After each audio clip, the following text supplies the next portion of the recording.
Então, Rômulus, vamos falar sobre a Catalunha. Você veio aqui para isso. Diga, Wellington. Catalunha está querendo, a direita da Catalunha prega essa coisa da separação, uma visão, a gente já discutiu isso anteriormente em off, uma visão claramente racista, separatista, de questão econômica. Não tem nada de histórico, cultural e de revolução nessa história. Sim. O separatismo é de direita, lá na Catalunha. Não é isso aí, ô Rômulus? Sim, Wellington. Mais uma vez, assim como na segunda-feira a gente falou, a gente meio que subverteu a pauta em relação à eleição da Alemanha, mais uma vez a gente vai contra o que a gente vê por aí na narrativa, na grande mídia, até na blogosfera. Eu observo que há uma romantização desse movimento de independência da Catalunha, que tem seus motivos, tem a questão histórica.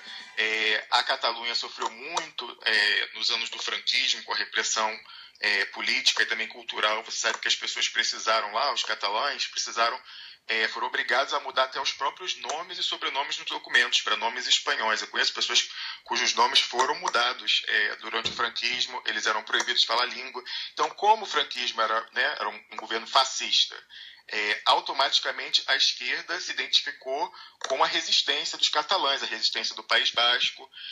Mas há uma diferença muito grande entre aquela insurgência legítima contra o franquismo do que se observa hoje na Catalunha. Como você disse, a questão hoje na Catalunha, é evidente que tem esse pano de fundo, eles usam muito essa bandeira cultural, mas a questão é grana, principalmente, é dinheiro.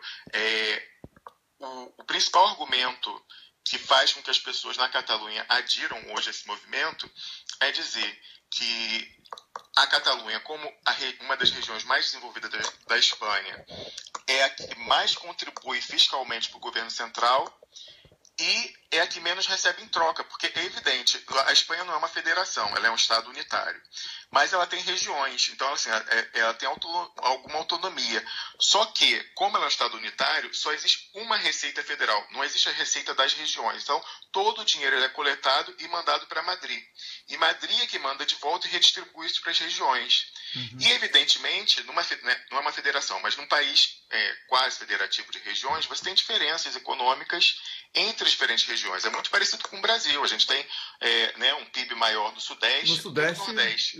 Lógico. O Nordeste e o Norte, Nordeste e o Norte recebem o suporte porque é uma república federativa. Do contrário, sim, estaria sendo... Está corretíssimo isso. Não, do contrário, seria rompido o pacto. Do contrário, seria rompido o pacto federativo, né? Lógico. E então, na Catalunha, eles veem isso porque o que acontece?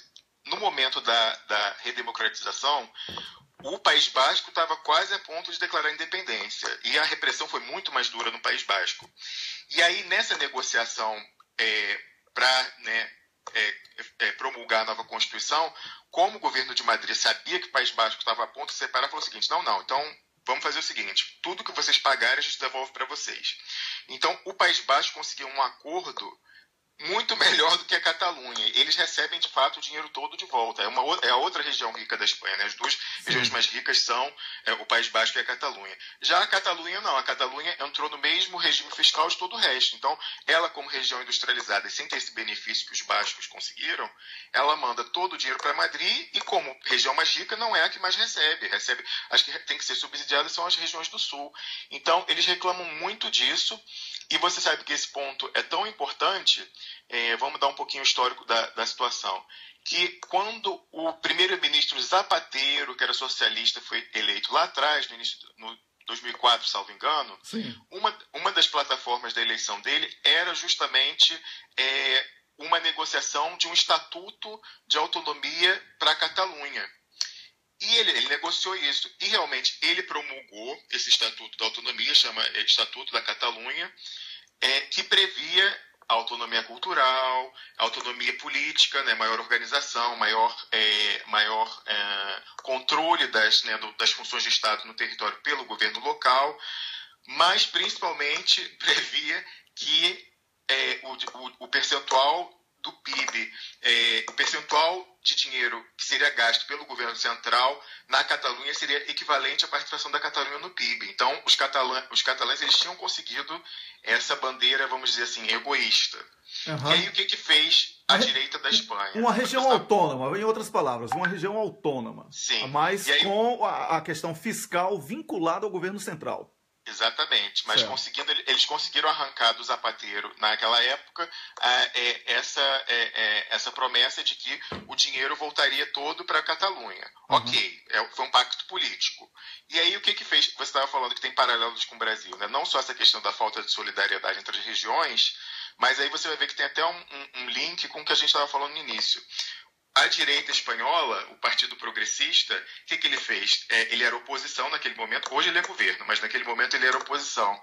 Ele, imediatamente, aproveitando-se do fato de que a Corte Constitucional da Espanha, que seria o equivalente ao STF deles, tinha uma maioria de juízes de direita, reacionários, que tinham sido indicados por eles quando eles estavam no governo, eles entraram com uma ação na Corte Constitucional dizendo que esse Estatuto da Catalunha era inconstitucional.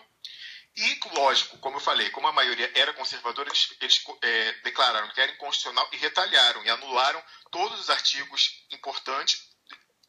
Oficialmente eles não revogaram, não disseram que era inconstitucional, mas eles anularam esse da redistribuição fiscal, e aí ali foi uma questão muito humilhante, porque você imagina, isso foi uma questão eleitoral, o Zapatero foi eleito com essa plataforma, houve uma negociação política, e aí um partido da oposição não aceita a deliberação política, entra no judiciário para tentar resolver no tapetão, com canetada de juiz, a questão que era política. Sempre. Então, foi uma humilhação, e aí os catalães eles se radicalizaram muito, e aí não tem dúvida. Na eleição seguinte, os nacionalistas catalães chegaram ao poder.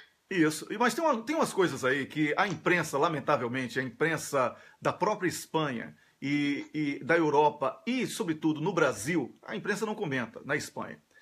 Esse abandono do Sul que eles estão querendo impor, tem uma questão também muito interessante. A OTAN, que a gente chama de NATO aqui na Europa, né, que é as bases militares delas lá na Espanha, exatamente nessa área. Então, esse isolamento é para transformar aquilo numa base militar isolada também. Entendeu? E isso ninguém está discutindo. Quer transformar o país numa base militar, uma parte do país, uma região do país, porque é estratégico para elas.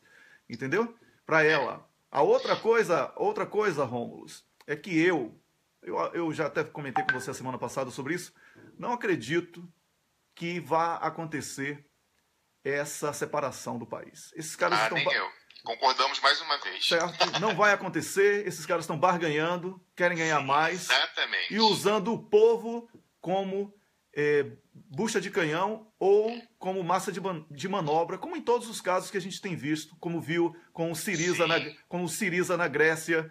Isso aí, é muito parecido, bem lembrado, muito parecido o movimento. Isso, como a gente viu na Ucrânia, não é? Só que na Ucrânia até o racha depois, que aí eles acabaram batendo cabeça para nossa sorte, porque senão ali iria nascer uma guerra nuclear, não é? E não na Coreia do Norte, como está todo mundo dizendo. E aí, pronto. O que eles querem? O que eles querem é a divisão o caos. Naomi Klein tem uma teoria, né, a teoria do choque, que ela fala. E Muniz Bandeira é a teoria da desordem mundial. É o que está sendo implementado no mundo nesse momento. E que no Brasil também está sendo implementado. Rômulus, eu quero agradecer a você. Vamos aguardar aí o referendo da Catalunha para a gente voltar a tocar nesse tema. Sempre associando com o Brasil, porque o Brasil não é uma bolha. O que está acontecendo fora do Brasil importa ao Brasil, certo? Porque as pessoas ficam achando falando mal de Cuba, porque Cuba é isolada por um covarde embargo, certo? Mas o Brasil é isolado porque vive a bolha da Globo, o Big Brother da Globo. Então, vamos falar sobre o mundo como o mundo é, e não como a Globo diz que é. Não é isso, Rômulus? Isso mesmo, tá falando. Valeu, um grande abraço, obrigado pela sua participação aqui, e tudo de bom para você. Você está convidado para toda semana estar aqui comigo, discordando de mim ou concordando comigo, dando a sua opinião, que para mim é muito importante. Tá bom? Combinado, Wellington. E você, bom fim de semana para você e bom fim de semana para os ouvintes. Pois é, não vai ser uma interpretação equivocada de uma pessoa que passou aí na minha timeline que vai tirar essa nossa possibilidade de dialogar, inclusive quando a gente não concorda. Não é isso, Rômulus? É isso aí. Um grande abraço para você. Até logo, Wellington. Eu conversei com o Rômulo, que é advogado, mora na Suíça, é brasileiro. Tem conta na Suíça, mas ele mora lá, tá? A conta é limpinha e cheirosa, como eu falei no começo. E eu vou voltar aqui só para terminar o programa de hoje, agradecendo a excelente audiência que tivemos hoje, certo? Mariel tá aí, Janaína Miranda também, Márcia Dib Guimarães, bom dia para você que está acompanhando a gente. Eu quero falar o seguinte, eu acho que o momento é de discutir reforma do judiciário, reforma política, referendo revogatório, e tudo isso a gente só vai conseguir para barrar o desmonte do Brasil e das empresas estatais.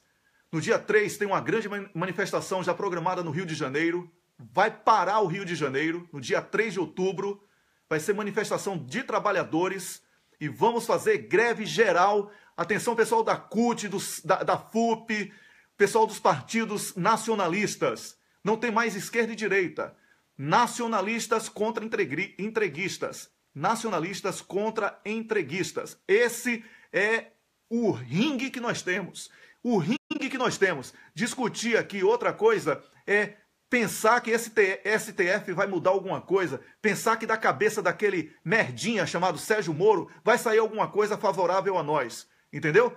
Vamos discutir o Brasil, porque Sérgio Moro passa, Gilmar Mendes passa, STF aí a gente pode renovar os nomes, eles não são eternos, vão morrer um dia, não é verdade? Vamos discutir a Eletrobras, Petrobras, energia nuclear do Brasil, vamos discutir isso, tá bom?